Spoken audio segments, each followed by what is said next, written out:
매번 드리는 헌상기도지만 좀 다시 깊이 생각하게 하는 그런 말씀입니다.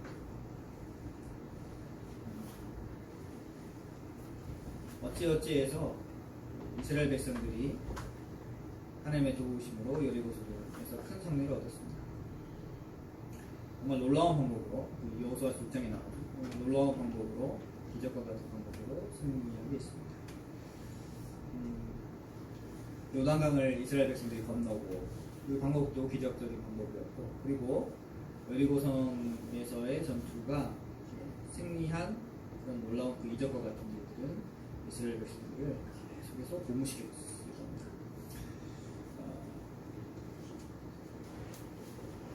할만하다. 이게 요단강을 건너와서 지금 이루어내 가고 있는 일들이 괜찮네. 이 정도면은 할만한 싸움이네. 보니까 가나안 족속들도 별거 아니네. 아마 그런 마음을 가졌을지도 모르겠어요. 근데 그들은 망각하고 있죠. 무엇을 망각하고 있을까요? 오늘 말씀에서의 핵심 중에 하나가 그건데, 그리고 함께 하시는 하나님을 망각하고 있습니다. 어떻게 그것이 나타나고 있습니까? 여리고성에서 전투에서 승리한 이스라엘 백성들이 이제 아이 성으로 향합니다. 근데 아이 성은 성경에는 잘 나타나진 않지만 좀 비슷하게 이제 힌트로 우리가 알려주고, 여리고성보다도 작은 성입니다. 굉장히 작은 성이었었어요. 정탐꾼들이 아이 성으로 갑니다. 아이 성으로 여호수아가 정탐꾼들을 아이 성에 보내었더니 그들이 돌아와서 하는 얘기가 무슨 얘기냐면 이런 얘기를 하죠. 제가 이제 그냥 각색해서 말씀드리면 다 가지 말고 작은 성이니까 몇 명 가보니까 몇 명 안 됩니다. 그냥 조그마한 성이니까 그래도 한 2,000명, 3,000명 이 정도 충분할 것 같아요. 이런 얘기를 하는 거죠. 자, 이 얘기를 듣고 여호수아와 백성들은 그래도 2,000명을 안 보내요. 3,000명을 보냅니다. 3,000명을 보내어서 아이 성을 공격하게 합니다. 얕잡아 본 거죠. 승리감에 도취되어 있었고, 그 도취된 승리감이 마치 자기 자신들에게서 나온 듯한 그런 모습이 비춰지고 있습니다. 성경에서. 근데 말씀드린 바대로 그들은 잊고 있었습니다. 이 싸움을 해 나가시는 분이 누구이신지, 그리고 아무리 작은 규모의 성이라 할지라도 싸워 나가시는 이 하나님의 존재에 대해서 망각한 채 그분에게 묻지 않고 여리고성에서는 그거잖아요. 묻지 않고 아이성으로 공격하게 된 것을 볼 수 있습니다. 굉장히 자신감에 충만이겠죠? 이렇게 충분히 이길 거라고 생각을 하고 아이성으로 공격을 해요. 근데 어떻게 됐습니까? 패배하죠. 그 성경에 보면은 뭐 그렇게 큰 수가 죽었다고 기록이 되어 있지는 않아요. 근데 작은 수의 용사들이 그곳에서 죽임을 당했는데 그들이 쫓겨나서 도망간 이야기를 성경에서 기록을 하고 있습니다. 이 패배는 이스라엘을 굉장히 당혹해 했을 거예요. 아니 지금까지 하나님께서 우리를 도우셔서 광야를 거쳐오게 하시고, 또 요단강을 건너기 전에 할례를 받으면서 하나님의 백성으로서 그 표징을 받게 하시고, 그리고 요단강을 정말 기적과 같은 방법으로 건너게 하시고, 또 여리고성에서 큰 승리를 얻게 하신 하나님께서 이 조그만 아이 성에서 정말 생각지도 않은 쓰라리 패배를 경험을 하게 되는 것이죠. 적지 않게 담을 느꼈을 것 같아요. 여호수아와 이스라엘 백성. 아마 이렇게 올라갔을 때는 3,000명쯤 올라갔을 때는 하나님께서 이 성을 공격할 때도, 이 성을 공격할 때도 여리고성과 같이 우리를 도우셔서 크게 승리하게 하실 것이라는 그런 믿음이 그래도 나름대로 있었겠죠. 그래서 이렇게 올라갔는데 7장 전반절 앞부분을 보시면은 하나님께서는 이 아이 성을 공격하는 이스라엘 백성들에게 아무 말씀도 하지 않으시고 그리고 그 성을 공격할 때도 아무런 도움도 주시지 않으십니다. 철저하게 외면하시죠. 이유가 있죠. 왜 그랬는지. 근데 그 전에 여호수아가 그러고 난 다음에 아이성에서 패배를 하고 그렇게 쫓겨왔을 때 여호수아의 반응을 우리는 좀 볼 필요가 있어요. 제가 한번 읽어봐드릴게요. 여호수아가 어떻게 반응했냐면 이렇게 반응해요. 6절 7절에 나오는데 여호수아가 옷을 찢고 이스라엘 장로들과 함께 여호와의 궤 앞에서 땅에 엎드려 머리에 티끌을 뒤집어 쓰고 저물도록 있다가 이르되 슬프도소이다 주 여호와여 어찌하여 이 백성을 인도하여 요단을 건너게 하시고 우리를 아모리 사람의 손에 넘겨 멸망시키려 하신다니까. 우리가 요단 저쪽을 만족해 여겨 거주하였다면 좋았을 뻔하였나이다. 무슨 얘기입니까? 그러니까 이런 거죠. 구약에서 옷을 찢고 죄를 뒤집어 쓰고 하는 일들은 어떤 일 때 나타나는 겁니까? 그러니까 스스로 아이가 죄인됨을 이렇게 고백할 때, 그렇게 그런 일들을 하잖아요. 이렇게 그러고 티끌을 뒤집어 쓰고 그러고 있었어요. 그러고 한 얘기가 뭐냐면 슬픕니다. 왜 우리로 하여금 요단을 건너게 하셔서 왜 이런 당혹감을 느끼게 하십니까? 왜 이런 패배를 경험하게 하십니까? 차라리 요단을 안 건너고 요단 저쪽에서, 그러니까 요단 동편에서 그냥 거기 머물렀으면 좋을 뻔하였나이다. 이런 얘기를 여호수아가 하고 있는 것이죠. 근데 생각해 보면요, 여호수아와 이스라엘 백성들이 하나님께 묻지 않았어요. 아이성을 공격을 할 때 묻지 않았고 어떻게 해야 됩니까? 하나님을 의지하는 그런 마음이 전혀 없었는데 패배하고 돌아와서는 어떻게 해야 되거든요? 죄를 뒤집어 쓰고 왜 우리로 이런 패배를 당하게 하십니까? 왜 우리로 이런 당혹감을 느끼게 하십니까? 차라리 안 건넜으면 훨씬 좋아할 뻔했습니다. 이런 얘기를 여호수아가 하고 있다는 거고, 이런 얘기가 이제 이런 비슷한 얘기가 나와요. 어디에 나올까요? 광야에서 이스라엘 백성들이 고난을 받을 때 이런 얘기들을 합니다. 홍해를 건너고 광야에서 이스라엘 백성들이 고난을 받을 때 이런 얘기들이 몇 번이나 등장합니다. 왜 우리 그냥 이집트에서 살게 하지? 왜 출애굽을 해가지고 이런 험한 일을 당하게 하느냐? 그런 원망을 하는 것을 본 적이 있습니다. 그 똑같은 이야기를 지금 누가 하고 있는 거죠? 여호수아가 하고 있는 거죠. 이스라엘의 지금 지도자인 여호수아가 이런 얘기를 하고, 그러니까 여호수아조차도요 사실은 망각하고 있는 거죠. 그렇게 하나님께서 그 전에 이미 그 약속하시고 언약하신 그런 일들 왜 이 싸움을 해 나가야 되는지에 대해서 무수히 많은 그런 말씀들과 일들을 경험하게 했음에도 불구하고 여호수아 스스로도 그것을 잊어버리고 하나님을 원망하는 모습을 볼 수 있습니다. 근데 이런 게 인간의 정말 참모습이 아닐까라는 생각이 들어요. 모든 사람들의 모습이 아닐까. 뭐 저를 포함해서 여기 앉아 계시는 모든 사람들의 모습이 여기에서 크게 다르지 않을 거라는 생각이 듭니다. 인간은 참으로 간사하게도 좋은 것은 하나님께서 도우심을 입어서 평화로운 것은 쉽게적으로 조금이라도 우리에게 불리하고 손해보는 것은 오랫동안 기억하고 되새기는 것이 우리의 모습입니다.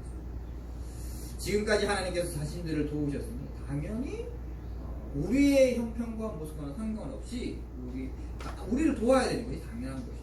그런데 그러지 않았었어요. 근데 하나님의 입장에서 볼 때는 천만의 말씀인 거죠.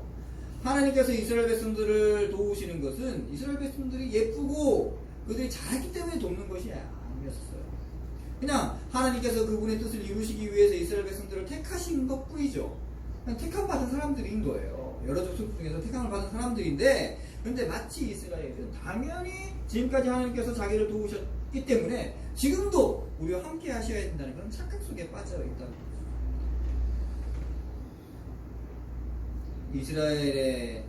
이스라엘과 여호수아의 그런 논리는 성립되지 않습니다.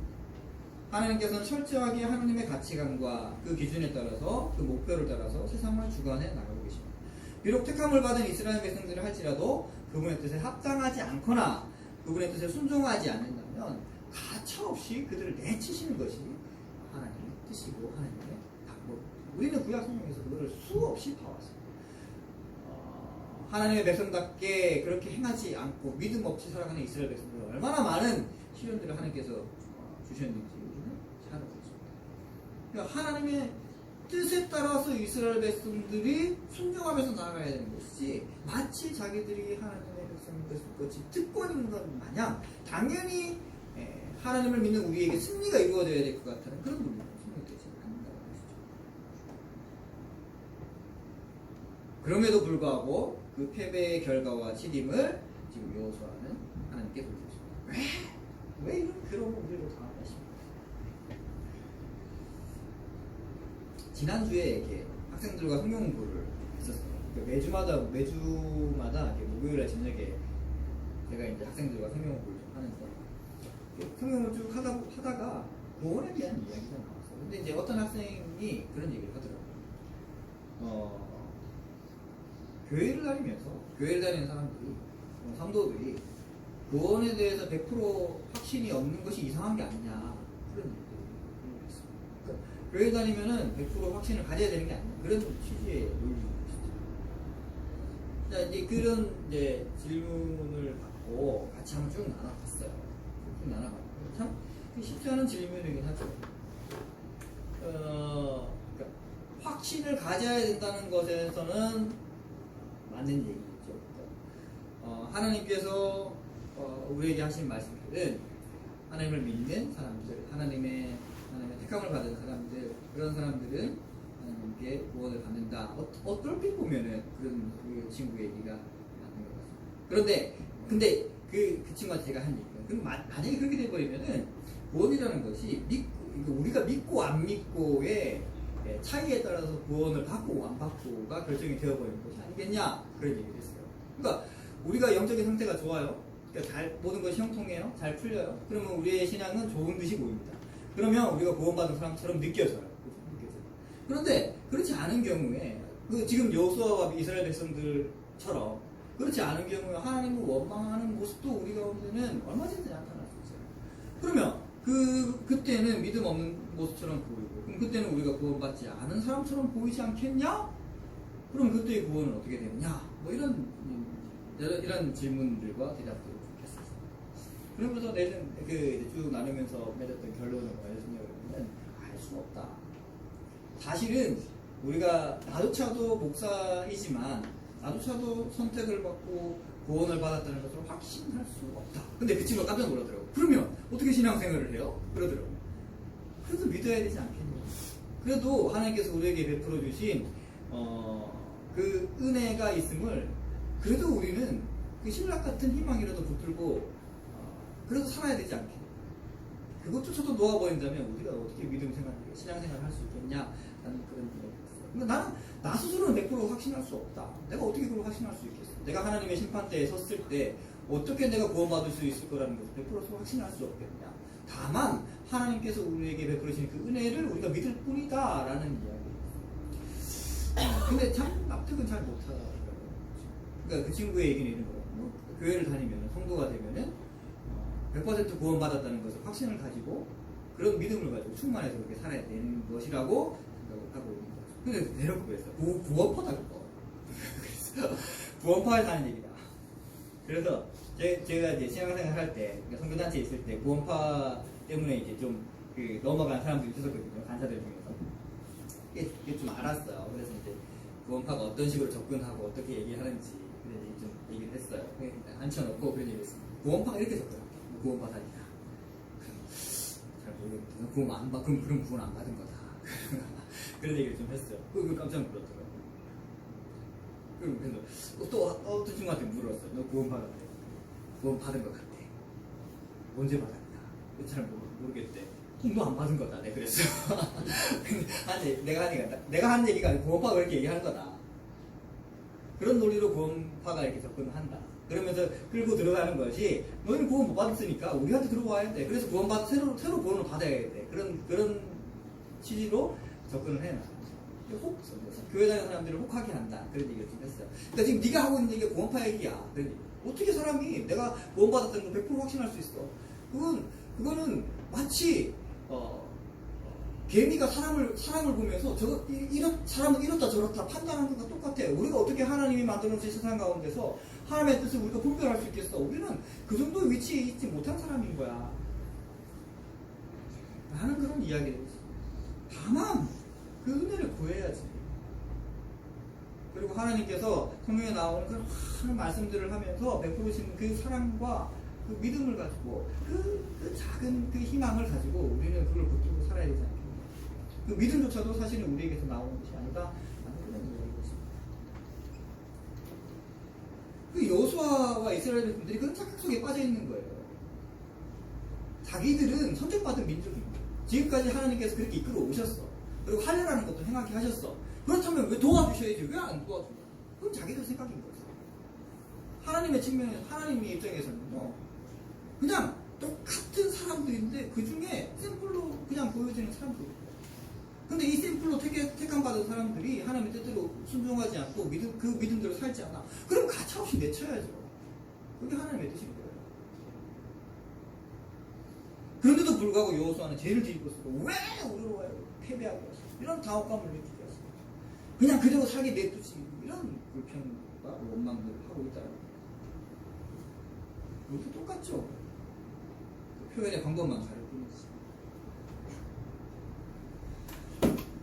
마치 우리의 인생이 내 것이라고 착각한 것 하며 그렇게 사는 것처럼 이스라엘 백성들과 여호수아가 하나님의 백성으로 택함을 받아서 마치 이 모든 전쟁에서 100% 승리해야 될 것처럼 착각하고 살아가는 것과 별반 다르지 않습니다.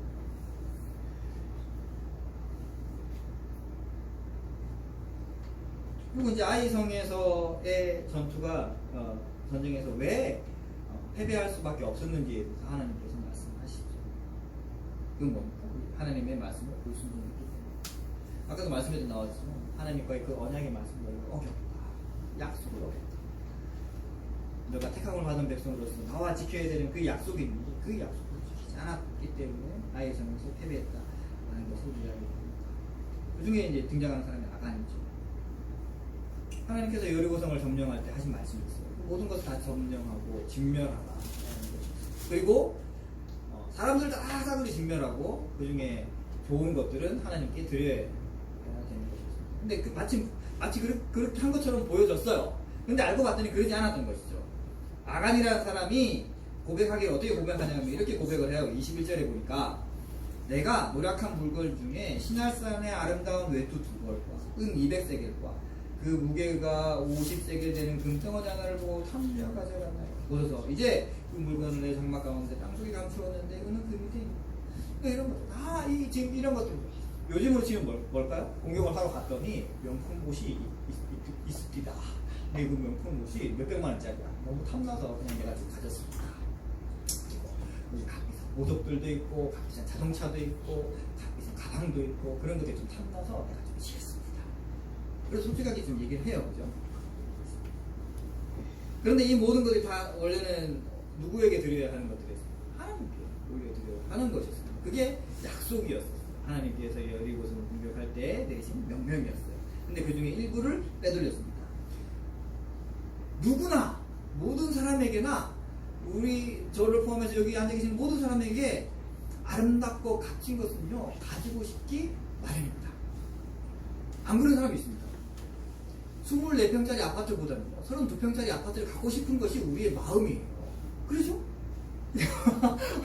보면 탐이 나요. 똑같은 물건이라도요 마트에 있는 것보다 백화점에 있으면 훨씬 탐이 납니다. 왜? 아름답게 보여요. 누가 아반떼를 타고 싶겠어요? 그랜저를 타고 싶지. 이왕이면은 좀 더 좋은 차, 좀 더 좋은 집, 좀 더 좋은 옷, 좀 더 좋은 환경에서 살아가고 싶은 것이 우리의 마음이에요. 근데 표현을 그렇게 안 하죠. 32평보다는 25평이 나아. 왜 그렇게 얘기하는 겁니까? 못 사니까. 그걸 못 사니까 속상해서 그런 얘기를 하는 거잖아. 솔직히 그러잖아요. 내가 돈 있으면 32평을 사지. 못 사니까 속상하잖아. 그러니까 우리 스스로 합리화하는 거예요. 아, 괜찮아. 25평도 관리비도 적게 나오고 청소하기도 쉬워. 속마음은 안 그래. 속마음은 그렇잖아요. 그랜저 그 내 주변에 타는 사람들 보니까 기름도 많이 먹는 데잖아. 돈 있으면 왜 그런지 안 타겠어요. 그래서 타요. 아름답고 좋은 것은요, 우리의 본성은요, 취하고 싶고 가지기 마련입니다. 사람들이 왜 바람을 핍니까? 나와 같이 살고 있는 사람보다 더 예쁜 사람이 있고 더 나은 사람이 있는 것처럼 보이거든. 그러니까 바람을 피는 거예요.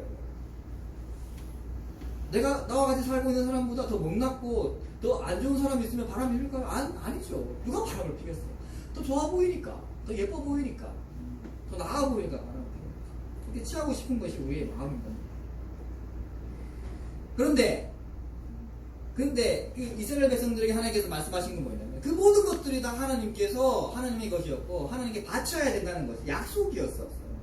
그런데 그것을 아간은 자기 욕심을 따라서 그 중에 좋은 일을 보기 자기가 취했죠. 하나님의 약속보다 눈앞에 보이는 자기의 일을 훨씬 더 높은 가치가 올려버립니다. 이미 그 순간 하나님의 약속을 깨어져 버린 것이죠. 단지 한 사람의 잘못이지만 이 잘못으로 인해서 자칫 잘못한 이스라엘 전체에 큰 영향을 끼칠 수 있는 그런 상황이었습니다. 그 결과는 어땠습니까? 아이성이 패배했습니다. 하나님을 하나님 자리에 올려드리지 않고 하나님의 것을 하나님께 드리지 않고 하나님께 구하지 아니하고 자기의 욕심을 따라서 이스라엘 백성들은 그들을 얕잡아버립니다. 하나님의 것을 취하는 그런 잘못을 했습니다. 그 결과는 아간의 집안에 있는 모든 것이 아골골짜기에 가서 죽임을 당하는 이런 비슷한 일이요. 어디에서 나타나냐면 사도행전에 나와요. 사도행전 5장에 보면 아나니아와 삽비라는 사람들이 나옵니다. 제가 말씀을 쭉 묵상하면서 아나니아와 삽비라 얘기랑 좀 비슷해 그런 생각을 했어요. 그리고 이제 그 참고할 만한 서적을 좀 봤더니 그 사람 생각하는 게 비슷해. 거기도 그렇게 나오더라고. 이게 다 이런 식으로 연결시킨대요. 다 이런 식으로. 그래서 생각하는 게 비슷한 것 같아요. 사도행전 5장에 아나니아와 삽비라 이야기가 나오는데 그 얘기 아시잖아요. 아나니아와 삽비라는요, 그 교회 밖에 있는 사람들이 아니었어요. 교회 안에 있는 사람들이었어요. 근데 사도행전 5장 바로 앞장에는 그 4장에는 무슨 내용이 나오냐 그러면은 교회에 있는 사람들이 서로 자기의 것들을 통용하여서 함께 나누라 그런 얘기가 나옵니다. 그리고 이제 5장 바로 시작하면서 아나니아와 삽비라 얘기가 나오는데 이런 거예요. 아나니아와 삽비라가 땅을 팔았어. 땅을 팔아가지고 그것을 사도들의 발 앞에 드렸어요. 그런데 이거 누구 땅인 거예요? 자기 땅이었었어. 자기 땅이었는데 그걸 팔아가지고 그 사도들 앞에 드렸어요. 근데 그 중에 일부를 취했어요. 그럴 수 있지 않을까요? 내 땅이었는데 그렇잖아. 꼭 다 드리라는 법은 없잖아. 근데 그 중에 일부를 빼돌렸어. 그리고 취했어요. 그런데 그게 나중에 들키게 된 거죠. 그럼 아나니아와 삽비라는 어떻게 됩니까? 둘 다 죽임을 당합니다.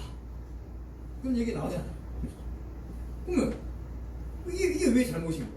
아간은 왜 잘못된 거예요? 두 사건이 사실 똑같은 사건인 거죠.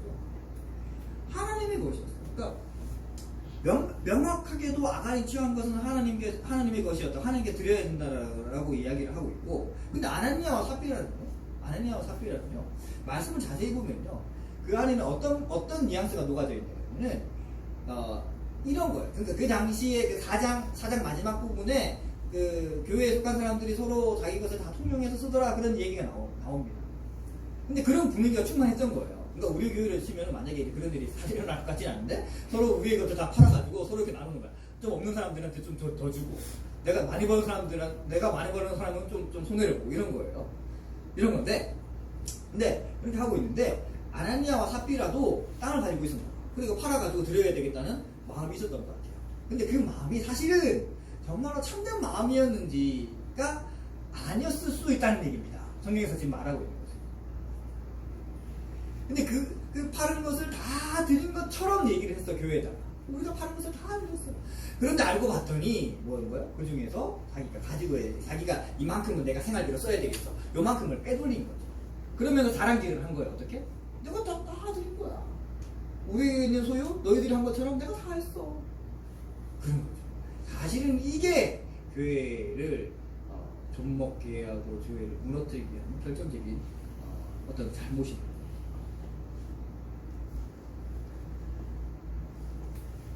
만약에 이 사건이 그대로 방치가 됐더라면요, 초대교회가 처음부터 흔들렸을 겁니다. 서로 공동체가 잘 형성되지 않고 이루어지지 않았습니다. 그게 자발적이었던 그렇지 않았던 간에 그 당시에 이 교회가 막 이루어지고 있던 시대에 교회를 깨뜨리는 아마 큰 일이 되었을 겁니다. 한 인간의 작은 욕심이 전체의 욕심으로 걷잡을 없이 그렇게 번지게 됐을 겁니다. 아간의 사건도 그런 겁니다.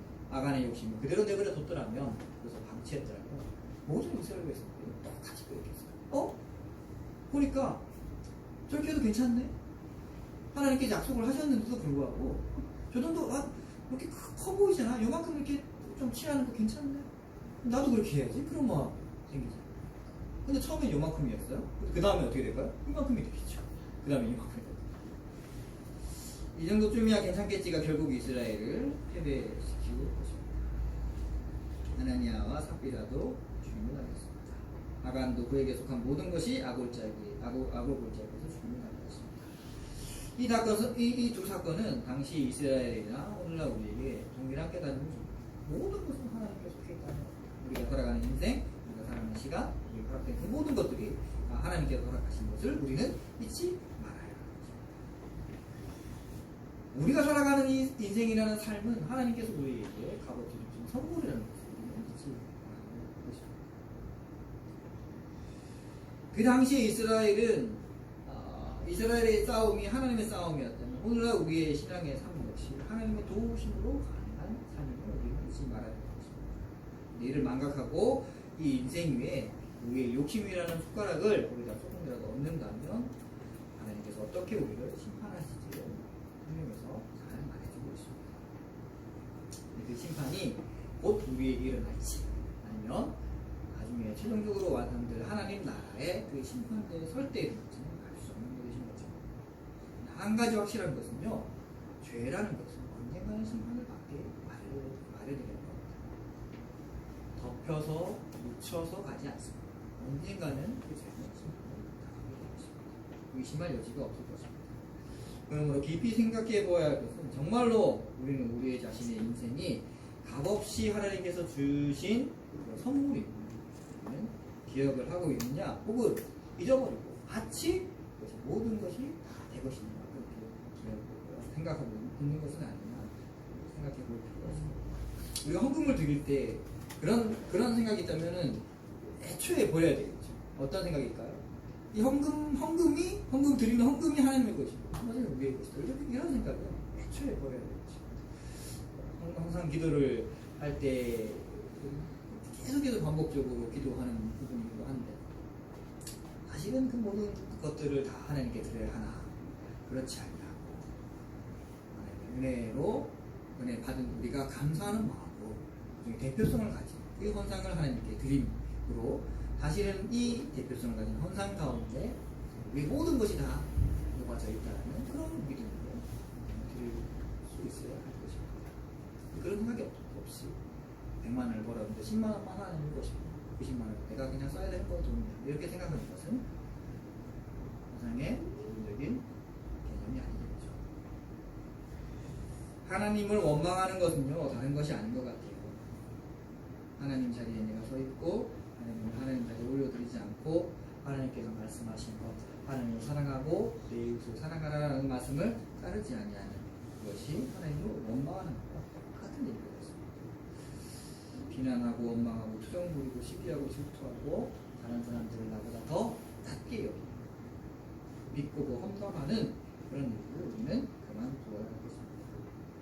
이런 모든 행위들 가운데요 근본적인 마음에 어떤 마음이 깔려있다면 내가 저 사람보다 좀 나아 깔려있기 때문입니다. 하지만 성경은 그렇게 말하고 있지 않습니다. 오직 사랑하고 서로 용납하고 겸손으로 허리를 띠르띠라고 말을 하고 있습니다. 내가 주인이 아닌 하나님의 주인이신 그런 우리의 인생을 믿지 말아야 할 것입니다. 그리고 이런 믿음으로, 그런 확신으로, 그런 소망으로 계속해서 우리의 싸움, 처절히 싸워나가는 우리가 되기를 주님이 기도하겠습니다.